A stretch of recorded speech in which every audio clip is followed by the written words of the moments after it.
We've been talking a lot about the ego lately, really looking at how the ego arises through our thoughts about ourselves, and how these images keep getting created through these thoughts, and how our ego is the master of disguises and keeps catching us off guard. So when we remember a time that we were excluded from something, or we were rejected in some way, and all of a sudden that image arises, that unworthy image, that insecure image, and we believe in that moment that's who we are, that's reality, simply through this thought. Or if it's a thought about a mistake that we made, and then instantly that image of, I'm so stupid, I'm such an idiot, that image, that unpleasant image arises, and we think that's who we are. Or we start comparing ourselves to other people's lives and feeling like our lives are somehow inadequate. And instantly that unworthy image arises, the I'm a loser image arises, and we keep believing that that's who we are. So the ego image is not just an obstacle on the spiritual path. It's an obstacle if we want to have a happy life. And so while we, on the one hand, we are trying to understand the ego, we're trying to understand the impermanent nature, it arises through thoughts about ourselves, and as soon as those thoughts go away, so does that unworthy image. And so we're bringing more awareness to it, more diligence in trying to recognize when that ego starts arising, the conditions causing it to arise. And then using mindfulness, using our mindfulness practices, using wisdom to abandon our ego. So on the one hand, this is what we're doing with our ego. And on the other hand, we can be putting forth more effort towards practices, towards principles that help create an environment where the ego has a really hard time getting a foothold. So I want to share today the top 3 practices or principles to live a good life, what I consider the top 3 practices or principles to help us live more peacefully, more harmoniously, with more purpose and more meaning in our lives, and with less ego. So, the number 1 practice is kindness, because what the world needs now more than anything is kindness.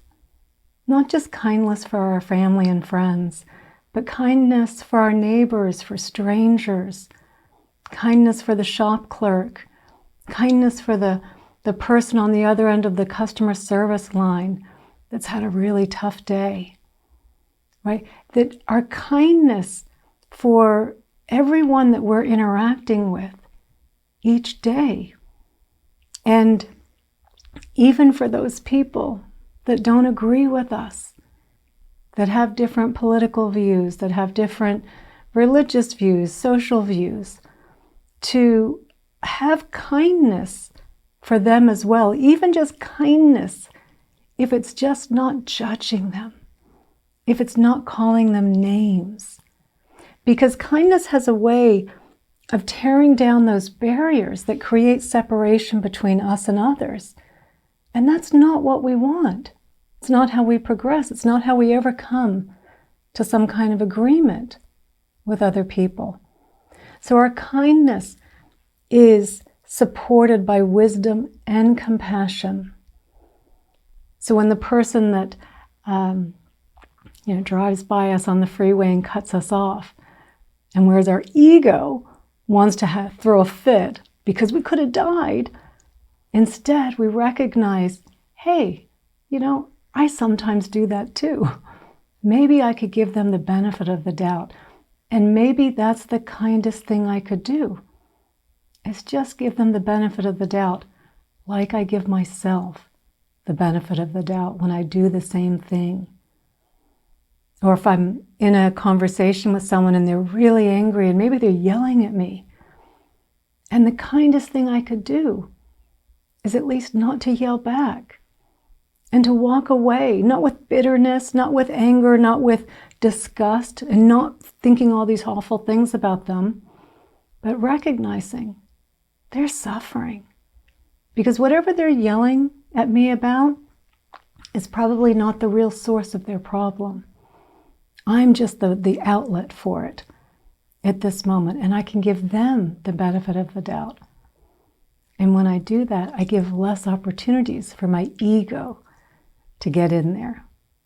So any time that we can practice kindness in just everyday situations, being more generous with people. If we have something that someone needs, give it to them. In practicing forgiveness with other people, giving people the benefit of the doubt, allowing people to make mistakes. It doesn't mean that we let them walk all over us, but we do treat them like a human being that makes mistakes just like we do. And we forgive them so we don't carry that around in our heart, not giving the ego an opportunity to get in there. And practicing more patience with someone who's really struggling.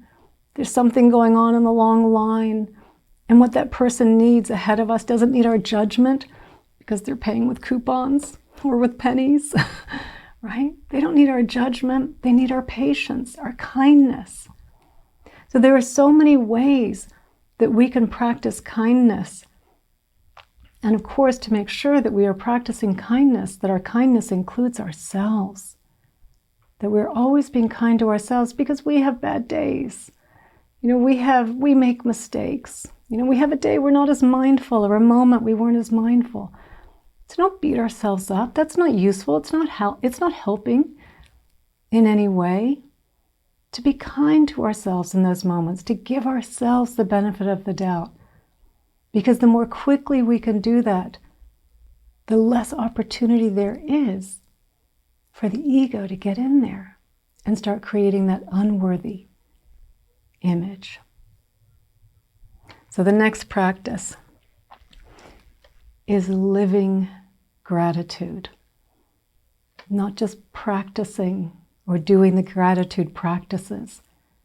Living gratitude, being the embodiment of gratitude, this continuous flow and outpouring of love and appreciation for the lives that we have. And recognizing that every moment is a gift. We spend so much time taking everything for granted.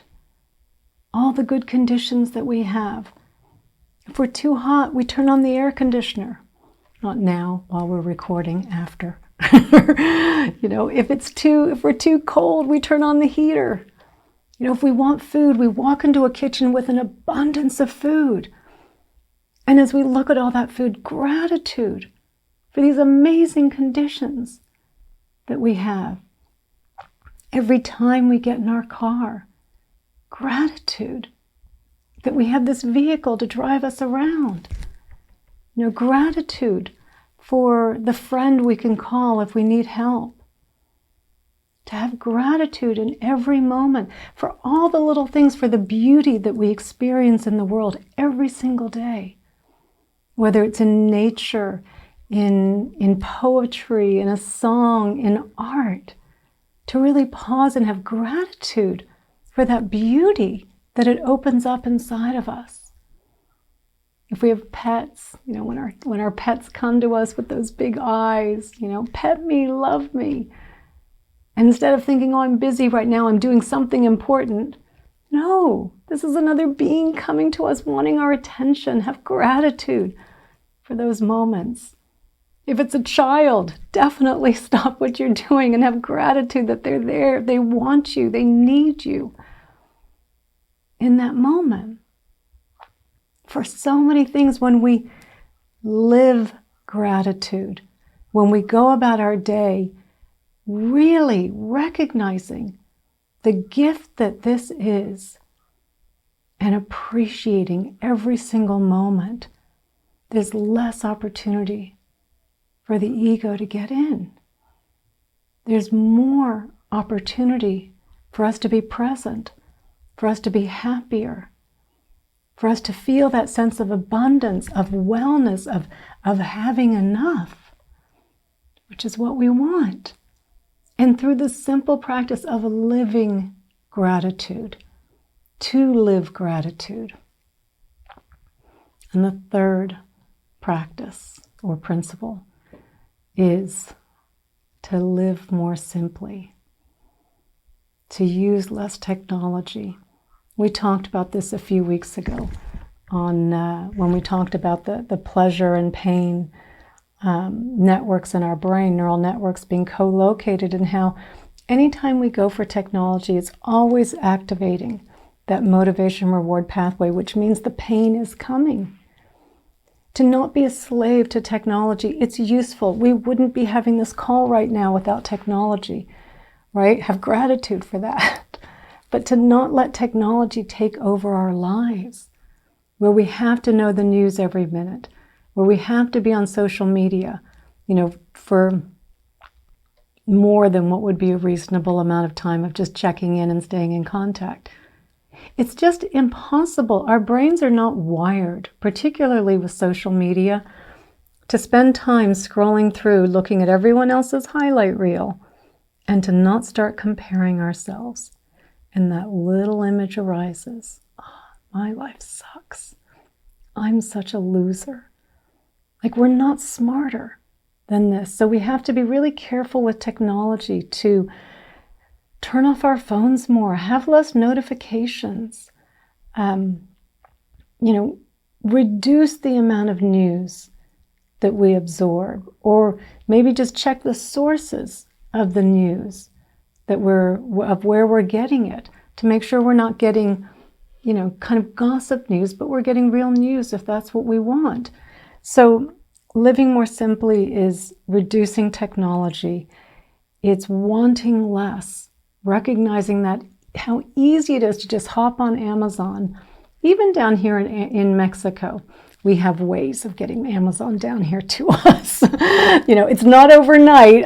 We have to wait a little bit longer, but we can still get it down here. But to recognize that reaching out for Amazon, do I really need this? What am I doing right now? Am I just looking for something outside of me to complete me? Is it my ego? Or could I walk away from this and go for a walk instead? Go be in nature instead of accumulating more stuff. And then to also learn to say no more often, to make our lives less busy, to simplify our daily schedules. It's just impossible to be racing from one thing to the next, and to be able to practice kindness and gratitude. Because of course we can't, we're under the gun. We're threatened. Our ego's running the show. So if we're running from one thing to the next, even if they're fun things, it's too much. It's not normal for us to have such busy lives, to be staying in contact with so many people, to be doing so many phone calls, to be, spending 2 hours on email connecting with people, or going and meeting people, every night for drinks, or 3 nights a week is probably still too much. You'll know for yourself what's right and what's not. But we do need to do less, to be able to say no more, to say it to ourselves when we're packing our days in there, when we're just, there's an hour free there, I can fit that in. I can squeeze this in. That's not being kind to ourselves. It's really hard to be living gratitude when we're racing from one thing to the next. And I was just talking with someone today. She was talking about it, just being down here in Mexico and being up north. She's in the San Francisco area. And she's just saying, God, everyone's just running around. And she said, it's just so different. Of course it is a little different down here in Mexico. But, we don't have to be running around. We do. We have good conditions that we should be grateful for, and that we should also take better care of these good conditions, to create the space that we need in our day to be more grateful, to be more kind, to be able to pause and open the door for someone as they walk in the store, to let someone go ahead of us in line, that as we're backing up, to let someone go before us instead of, oh, I got to go first, right? We can't do that if we have busy lives. So less entertainment, more walking in nature. Less technology, more, reading books, reading poetry, just sitting and meditating or contemplating, just being, just giving ourselves the space to be able to move a little more slowly in this world, more gently, more kindly. And so if we embody, while we're being mindful for the ego, looking out for the ego, using our mindfulness practices to abandon the ego, the other side of that is creating the conditions where the ego does not arise, or at least it's very hard for it to arise. And the benefit for us is that we do feel better. We do want less. We're more accepting. We're more present. Our relationships are better. If we need help, and this is these are the principles of how we're living our lives, someone's going to be there to help us. We're more relaxed. We're more calm. We're enjoying our lives. We're not taking things for granted. So the more that we can put our effort towards these practices, these are my top 3. You might have some others, but this can give you some food for thought. How can you balance out, to create the conditions where the ego just has a hard time living, and where we really thrive in living?